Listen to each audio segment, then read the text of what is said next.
o que acha da negociação que foi feita no governo italiano, que fez com que os democratas eles se reunissem com o movimento Cinco Estrelas, pedindo talvez um possível governo mais à extrema-direita. Uhum. Perfeito. Então, primeiramente quero agradecer ao GGN, o jornal. Então, vou responder, primeiramente, fazendo uma introdução sobre a forma de governo da Itália, que é bem diferente do Brasil, porque aqui também temos coalições, mas a escolha do primeiro-ministro, então do executivo, é do parlamento. Então, a fase política que está, nesse momento, passando, que está vivenciando a Itália, é uma fase política bem marcada do debate sobre o respeito das questões da União Europeia ou a, digamos, reivindicação soberanista que lega o Movimento Cinco Estrelas e o governo da Hungria, Orbán, a Marine Le Pen, Front National, na França, vários partidos, então, na Europa representam essa pressão sobre a soberania, tendência soberanista. Né? Movimento Cinco Estrelas, né, em português, é um movimento que nasceu contra os diktats, os ditames da União Europeia, em particular em matéria econômica. A crítica maior dos Cinco Estrelas foi na matéria econômica. E é por isso que ele encontrou um ponto de diálogo com a Liga no primeiro momento, após as eleições do ano passado. Esse encontro, essa coalição, durou um ano, né?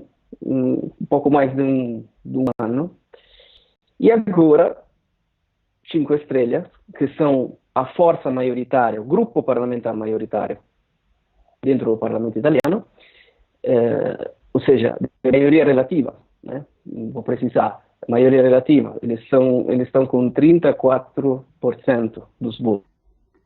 As eleições de 2008, então, é o primeiro partido no parlamento. Eles estão escolhendo dialogar com o Partido Democrático após o Salvini ter criticado o primeiro-ministro, que era Conte, que era a expressão desse, digamos, compromisso, desse acordo entre Liga e Movimento Cinco Estrelas. Então, essa situação é devida ao fato que o Movimento Cinco Estrelas, como partido de maioria relativa no parlamento italiano, escolheu dialogar com um partner para levar para frente a condição, a sua política, o seu programa político, eleições de 2018. Uhum. A confusão que está atualmente atravessando a Itália é devido ao fato que esse movimento, primeiro partido, escolheu dialogar com um partido que não tem uma tendência anti-europeísta. Ao contrário, o Partido Democrático, que no exterior ele é descrito como um partido da esquerda. Na verdade, o Partido Democrático nasceu de uma parte da esquerda da União, de uma parte da esquerda com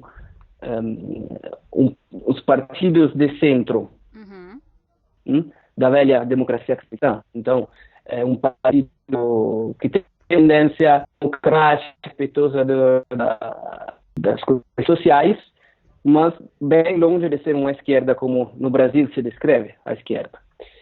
É um partido que é muito perto das posições da União Europeia, nunca criticou a União Europeia, ao contrário, durante o último ano, descrevia o governo contra a ditadura da União Europeia, da Banca Europeia, do Banco Central Europeu e da Comissão Europeia. O movimento Partido Democrático, ele era comprometido numa defesa sistemática, que a Comissão Europeia foi principalmente o fruto de um atualmente é um político, mas ele era mais ativo na primeira parte desse século, então a partir de 98 até 2005, que era Romano Prodi, esse político, ele é, digamos, o político que mais na Itália contribuiu à construção da União Europeia, e é um político que o Partido Democrático reconhece como uma própria expressão. Então, essa situação, a confusão política é devida ao fato que o Movimento 5 Stelle surpreendeu todo mundo dialogando com um partido que formalmente, na carta, então, no programa, ele não é um partido com posições assim anti-austeridade. Agora, eu tenho partido uma com dúvida. posições críticas. Eu tenho uma dúvida, professor. Sim. Você disse que o Movimento 5 Estrelas ele surpreendeu ao fechar um acordo, então uma coalizão com o Partido Democrático. Mas a Liga também ela não surpreendeu quando ela votou contra o posicionamento do Movimento 5M, que era contra a construção do trem? Sim, trem alta velocidade. Isso, daí a Liga também, um pouco antes ela também entrou em contradição, né? Porque a Liga deveria ter votado no sentido de estar dentro da coalizão do Movimento 5 Estrelas, né? Uhum. Esse é um fato. Na Itália, as coalições nem sempre votam juntas sobre uma proposta legislativa. A proposta legislativa era do governo. Na verdade, a infraestrutura é trem alta velocidade, então trem a alta velocidade, ele representa digamos, um projeto que a Itália está levando para frente desde anos, né, junto com a França, porque é um trem que passa Turim, França e Itália. Nessa situação, a Liga manteve a sua posição ela já e o defendia Movimento isso 5 antes. Stelle também. Tá. Sim, antes. Por quê? Porque a Liga ela é um partido contra a União Europeia, mas ao mesmo tempo ele é a expressão das indústrias italianas que se empobreceram muito durante a crise a partir de 2008 até hoje. Então, ele é a expressão também desse polo industrial. O polo industrial, ele vive desse tipo de infraestruturas, às vezes também só como infraestruturas para ser construídas e depois deixadas aí. O impacto ambiental, que é o que 5 Stelle está discutindo dessa infraestrutura, é elevado. Então, de acordo com eles, ele não representa uma prioridade para a Itália, né? Tem outras infraestruturas para modernizar, para reformar, e aqui cada um manteve a sua própria posição, não tem essa surpresa não. Tá, então só para eu entender um pouco porque deu uma cortada, o Movimento 5 Estrelas, a preocupação dele é a questão ambiental e com relação à promoção da indústria, da infraestrutura, da economia local, a defesa dele é que isso poderia ser incentivado com outras obras na Itália que não fosse essa linha de trem, né, essa obra transnacional. Uhum. Sim, digamos que o Movimento 5 Stelle... Perdão. Então, nessa questão do meio ambiente é que ele acaba tocando em questões defendidas pelo Partido Democrático. Sim, sim. Digamos que o meio ambiente hoje é uma temática na qual muitos apostam, né? Justamente pelos acontecimentos dos últimos anos. Então, todo mundo aposta. Na verdade, o Movimento 5 Stelle ele nasceu como um movimento de retomada da democracia, a partir da democracia digital. Por exemplo, o acordo com a Liga, né, do ano passado, assim como o acordo que eles estão fazendo agora com o Partido Democrático, ele vai ser votado, o acordo com a Liga foi votado também na plataforma deles, que se chama Plataforma Rousseau, onde você se cadastra como inscrito ao Movimento Estrela, então vota se dá o aval ou não a esse tipo de coalição. Então, o acordo com a coalição, acordo de coalição com a Liga foi votado, esse, que vai ser do Partido Democrático, também vai ser votado. Agora eles estão discutindo nas últimas horas sobre votar ou não, porque não tem tempo, tem um presidente da República que cortou o tempo de diálogo, então, mas enfim, a posição do Movimento 5 Stelle é essa aqui. A retomada da participação, responsabilidade dos eleitos perante os eleitores, é o próprio partido, primeiramente, então tem muitos processos de expulsão também, por não ter respeitado a linha, tem digamos assim, um controle democrático mais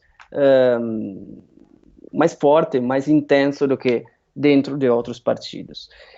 E sobre os temas, os grandes temas, como, por exemplo, desenvolvimento econômico e imigração, é aí que está a grande dificuldade do Movimento 5 Estrelas de achar uma posição, porque tem várias almas, várias posições, sensibilidades.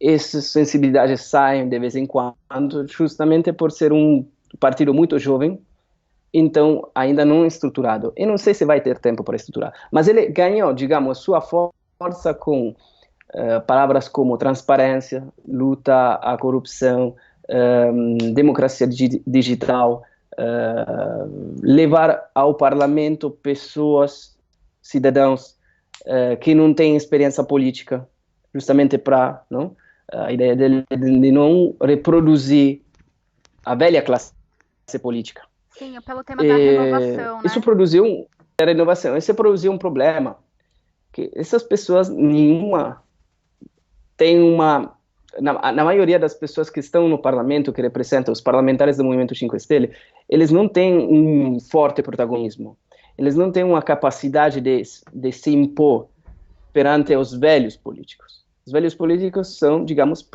profissionais, né, nesse âmbito.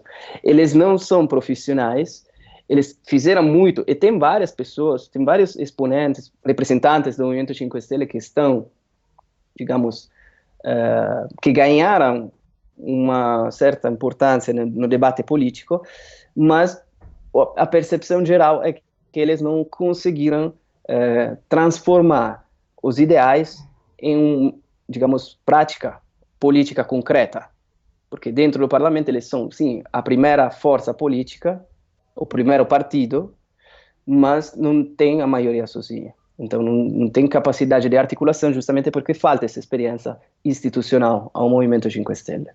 Agora uma dúvida, quando que nasceu o Movimento 5 Estrelas? Oficialmente ele começou a participar das eleições há 3 anos. Pouco tempo.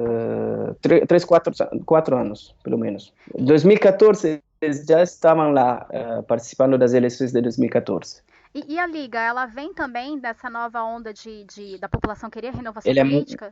Ela não, tem uma história bem mais complexa. Ela vem da década de 90, ela já estava lá na época de Mãos Limpas, né? E a primeira classe dirigente, a gente fala assim, mas os primeiros líderes da Lega eram muito perto do Berlusconi, do partido do Silvio Berlusconi. Eles eram, primeiramente, a favor num primeiro momento, a favor de uma secessão entre o norte e o sul da Itália. Eles nasceram como Lega Norte. Então, eles eram a favor de uma secessão entre o norte e o sul da Itália e usavam palavras tipo: o pessoal do sul da Itália não trabalha, eles só querem assistencialismo e tal, e o pessoal do norte que está dando recursos, contribuindo para essas medidas assistencialistas que o governo de Roma está fazendo. Tem um período inicial desse tipo, depois uma época de amadurecimento, quando eles entram na coalição com Silvio Berlusconi, no centro-direita, mas essa primeira liderança, os primeiros líderes, hoje não estão mais lá. O Salvini foi um reformador da Lega, né? Ele ganhou muitos votos também ao sul da Itália, ele tirou o termo norte, né? A Lega diventou Lega só, e começou a falar palavras soberanistas, se alinhando às posições de Trump, do Orbán na Hungria, às vezes com Putin também. Então, sendo, digamos, um representante da linha do Estado forte, do Estado que toma as decisões importantes no âmbito econômico. Coisa que na União Europeia, como você sabe, é impossível, porque a matéria econômica, a matéria mercantil, tem primeiramente uma orientação, uma trajetória por parte da União Europeia. A União Europeia que diz primeiramente, ela está com uma série de prescrições, de diktat, sobre o orçamento orçamento. Por exemplo, o déficit entre o PIB e a despesa não pode ser superior ao 3%. Isso para manter a inflação, para manter o controle da inflação, né? E isso provoca o quê? Que não tem política de crédito, não tem política expansiva de fortalecer o mercado do trabalho, fortalecer, contribuir ao consumo, né? A política de crédito é muito mais restritiva do que no Brasil, por exemplo. E isso provoca uma dificuldade da classe trabalhadora, da classe média, de sair da crise, né? É uma receita econômica que desde a fundação da União Europeia está levando para frente a Alemanha, primeiramente.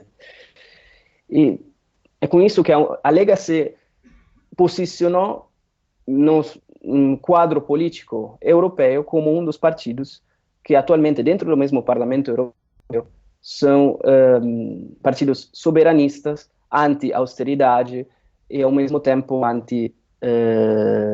digamos, fortalecimento das instituições democráticas da Europa.